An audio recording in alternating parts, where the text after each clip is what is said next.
Bonjour, nous recevons aujourd'hui Thierry Sulard, un de nos grands champions en Pays d'Homme. Alors Thierry, si tu pouvais nous raconter comment tu en es venu à la course à pied. C'est une longue histoire. J'ai fait ma carrière ici en Pays d'Olme, mais surtout dans le foot. J'ai fait tout ce qui est sportif dans le foot.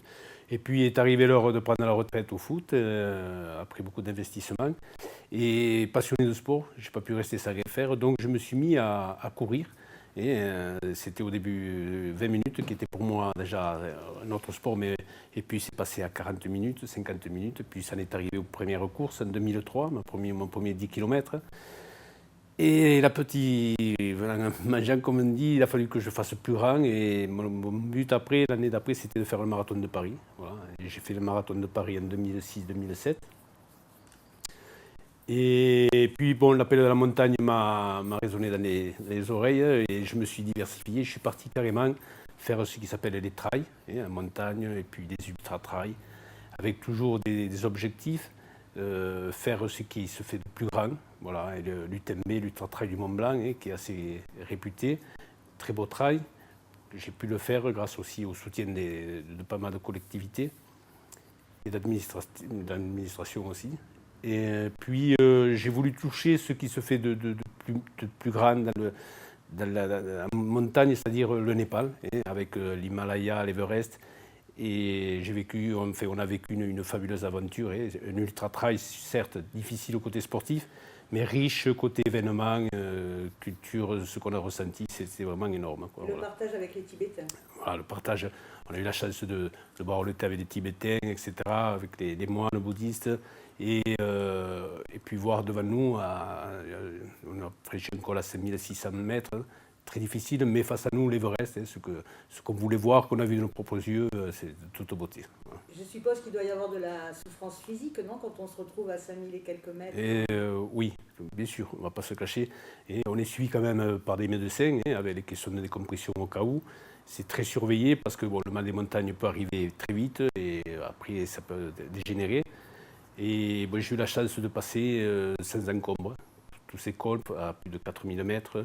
Et par un temps superbe, on en a pris plein les jambes, c'est sûr, mais plein les yeux.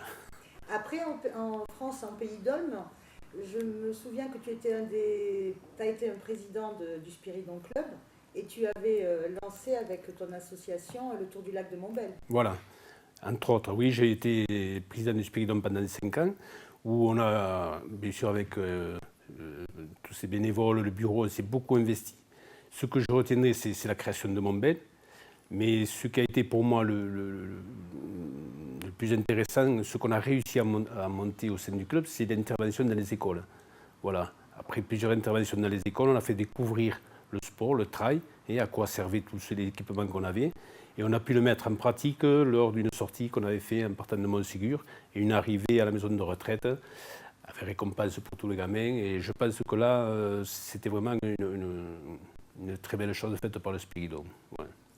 Et du coup, le Spiridon, donc il y a les trailers et il y a aussi la section randonnée, marche. Voilà, il y a toujours Voilà, j'ai décroché un petit peu, puisque je suis plus à la présidence, mais il y a toujours la section marche et section course. Je vois qu'il y a toujours compétition, etc.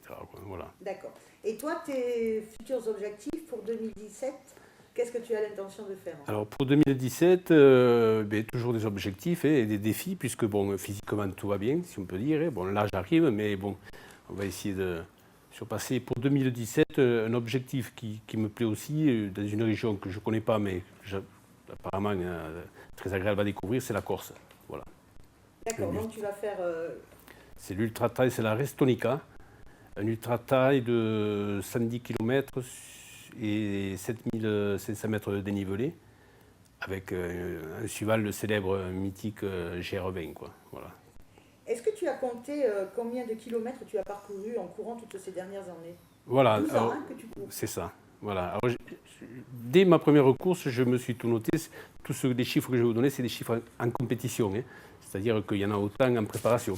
Mais je me suis arrêté de compter en décembre cette année. Et depuis que je cours, depuis 2003, donc, je suis à 200 courses en compétition.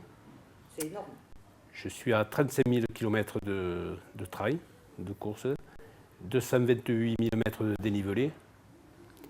Et je voudrais arriver au moins à 40 000 km de course pour avoir l'équivalence du Tour de la planète, voilà, qui fait 40 000 km. D'accord. Voilà, donc il me manque 5 000 km à... Donc tu vas les faire d'ici cet été, les 5 000. Plusieurs étés. Plusieurs étés. Oui, oui. Eh bien, on te souhaite beaucoup de belles choses pour 2017. Oui, merci.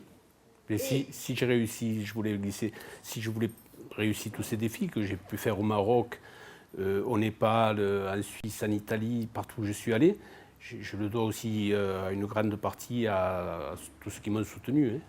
J'étais fier de représenter le pays d'Olme, mais eux m'ont bien aidé. Merci beaucoup. Avec plaisir.